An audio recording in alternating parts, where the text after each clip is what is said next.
Ooh, this one is really heavy. Interesting one. It's a time for package from China. Hey guys, welcome back to the channel. It's awesome that you're tuning in, because we're going to take a close look at the Pawky box. The Pawky box, the Pro Edition, I love to call this thing, because this thing comes with different specifications, or at least 128 gigabyte. So I'm curious what you're going to get with the Pro Edition. Is this thing any better? And what are we going to get inside the box? So let the magic begin. And let's open the box of the Pawky box. This takes forever. There it is, finally. Alright, so let's take a close look what we're going to get. So first of all, we're going to get the system itself. This is basically an Android box, but what I like about it is that this comes in a completely unique way. They're just selling it. So this is not something they grab out of the shell and saying, hey, we're having an old Android box, let's just slap an SD card in and that's it. No, they're giving you with a very nice, really cool looking case and sticker. Inside the box, let's see. Also, we're going to get with a remote. It seems to be like you can remove the SD card and have an Android option if you want to. But I think if you buy something like this, you just want to play some games. Very nice extended manual, and yeah, very nice quality paper, by the way. No toilet paper today, but yeah, it explains everything, how it works, how you need to quick load, quick save. So they did a very nice job with that. An HDMI cable, quite a long one.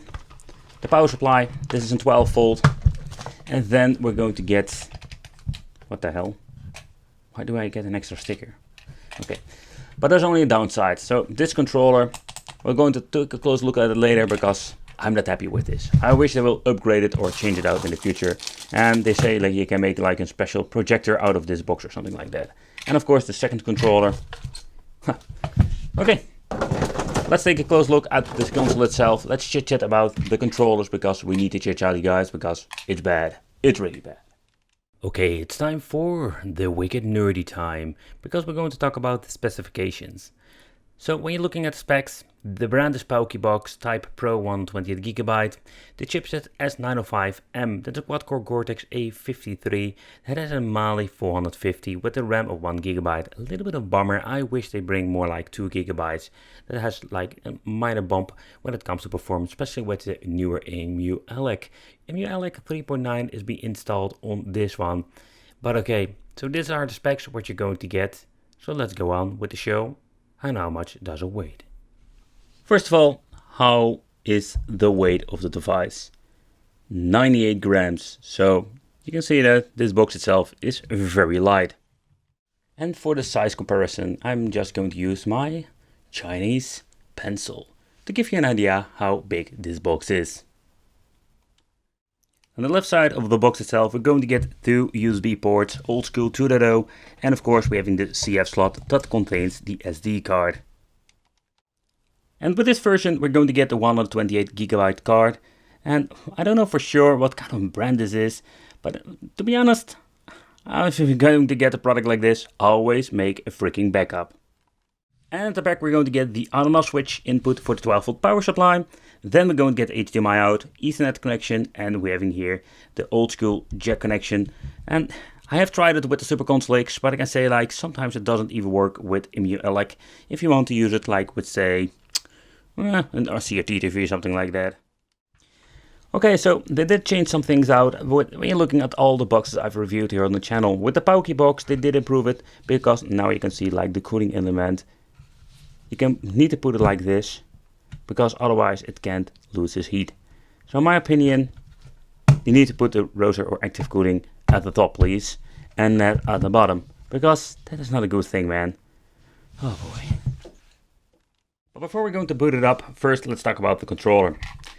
Both controls will get a separate dongle. The reason I'm saying this, like sometimes we're going to get the PlayStation fake controller, especially getting one dongle, two controls, but that is not the case today.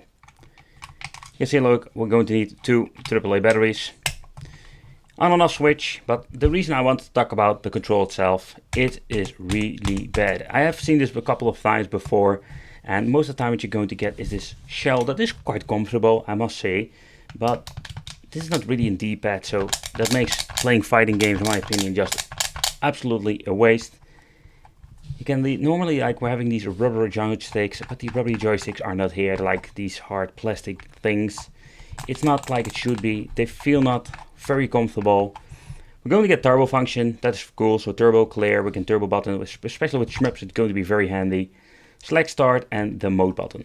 So in overall, it is comfortable, but the D-pad makes it really bad. We need better controls with, let's say, real good quality joysticks. Oh boy. And the shoulder buttons, don't even start about that. It's really bad. Okay, so let's boot up the Pawky box. And you will get the signal instantly, and we're going to get a couple of times a boot logo with Pawky box. And then we're going to get straight into the EmuElec. But let's talk about it shortly. It seems to be they're using 3.9 as we speak. I don't know what kind of image they are using. Within, say, a minute or so it will boot up, so that's quite fast. I'm curious how long it will take if you're going to get like the biggest collection. Here we can see like it's loading up the final page and it's done. So when booted up, we're going to get the basic boot up theme with EmuElec. A little bit of a bummer in my opinion. Pressing start, we can change out a lot of things. Controller settings, UI settings, and also if you want to change out the layout, we can do it over here. You can see like it's running on 1080p. Set a boot up, RetroArch, we can choose that if you want to mess around with RetroArch from the start. Updates, downloads, and here we're having the system information. You can change out the time zones and other things. But what I like about the EmuElec software in combination with Android, that we're having so much options when it comes to old school, but up to PlayStation 1, most of the time runs just fine on these devices. Take consideration N64 and the higher-end stuff that is very hard or even difficult for a cheap box to emulate. That will be always the case with most of these systems. It's still a very cheap old Android box, slapped with some extra software on. But don't get me wrong, you can still play a lot of different stuff. PlayStation Portable, we also tried to start up that, but you will see like it will struggle with some games. Two-dimensional games, sometimes it will like play the games on full speed without too many glitches. But just wanted to give you a quick look on, you can see like we're having so much different stuff. Including a favorite list, that is very convenient if you ask me. But okay guys, so I just wanted to deep dive into the high-end stuff. The reason why, because all the low-end stuff will run just fine. NES, Super NES, Mega Drive, Sega CD, you call it, it will run just fine. But when it comes to this, PlayStation 1, stuff like that, that is the question, if it will run fine. Oh boy, this game playing with the D-pad, or this, what kind of a D-pad needs to be, it's really horrible. But you can see like this game runs very well. Even the hardest to emulate games will run fine. When you're pressing both joysticks at the same time, we're opening up a RetroArch. Basically this is what is running on the back end with all the emulators. Here you can make a quick load, quick save. You can even start recording, what I don't recommend with stuff or a box like this. Change out the controls if you have any problems and stuff like that. It's a controller. Next up, let's try another PlayStation 1 game, just to make sure if everything runs like it should be. I think if Gran Turismo will run fine, it will not be a problem at all. Ooh! Paul, I just keep blocking my stuff or what? Yeah! See, he gives me answer. No, no freaking hugging. Go away. Oh, that was lucky. Okay, so let's try out N64. It seems they are using a newer emulator because we don't have the problems anymore. Cyberwoo! But does it still glitch? Let's look at the background. I still see it flicker, but the game seems to be running better. Like,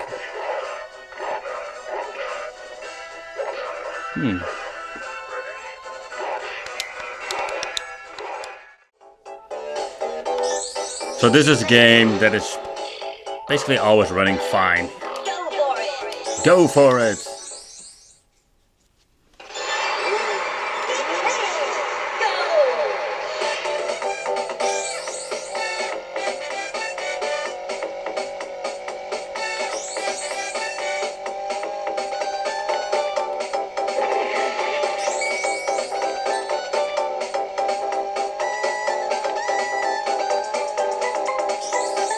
But you can see that the decoration runs just fine.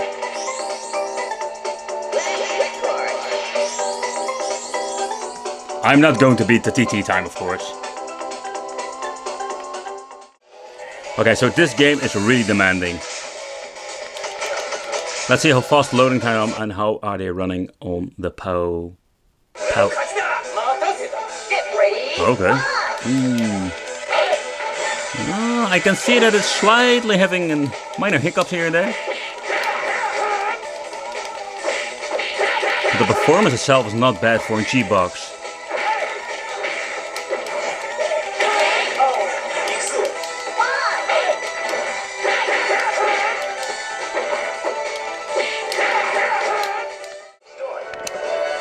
But here you can see like a lot of glitching going on, if you can even see it on the recording.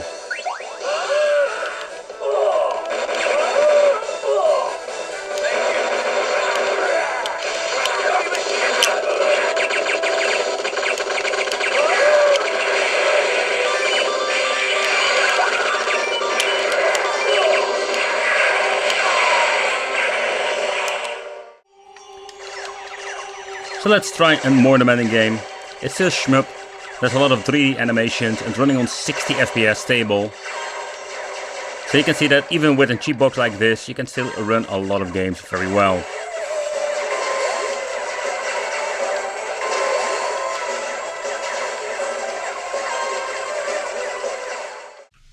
Okay, so let's open it up. I think I need to remove the rubbery feet, or I think they're not rubbery, like, yeah, they're like, what do you call this, filled, something like that. To be sure, I'm going to remove the SD card. Would be the first time that I'm messing up an SD card by opening up a product. I think there are only 3 screws, so that we can leave the sticker in the original condition.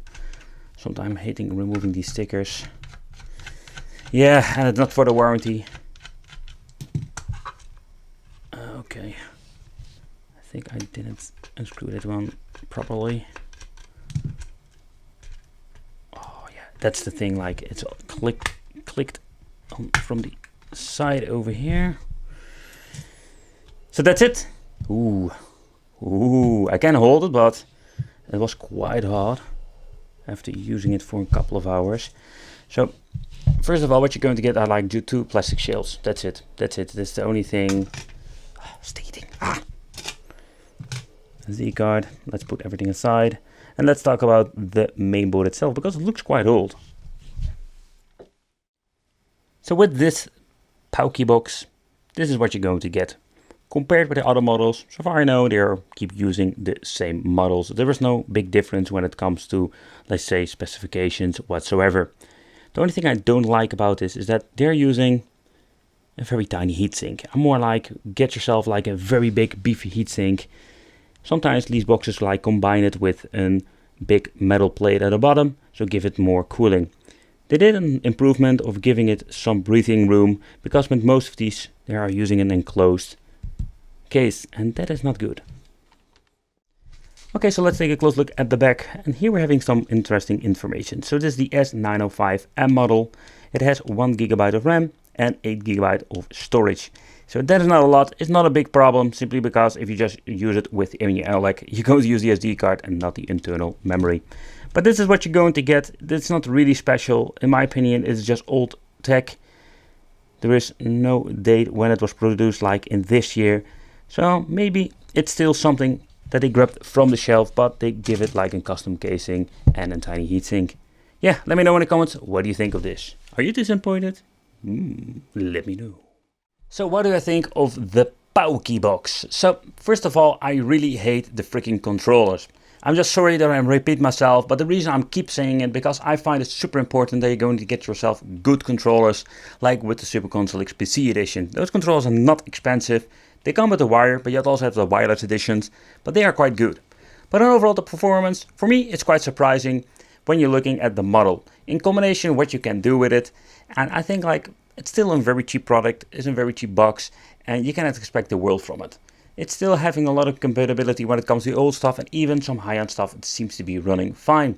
Let me know what you think of this. I want to thank you for watching. Consider subscribing, hit that little bell, become one of the Wicked family.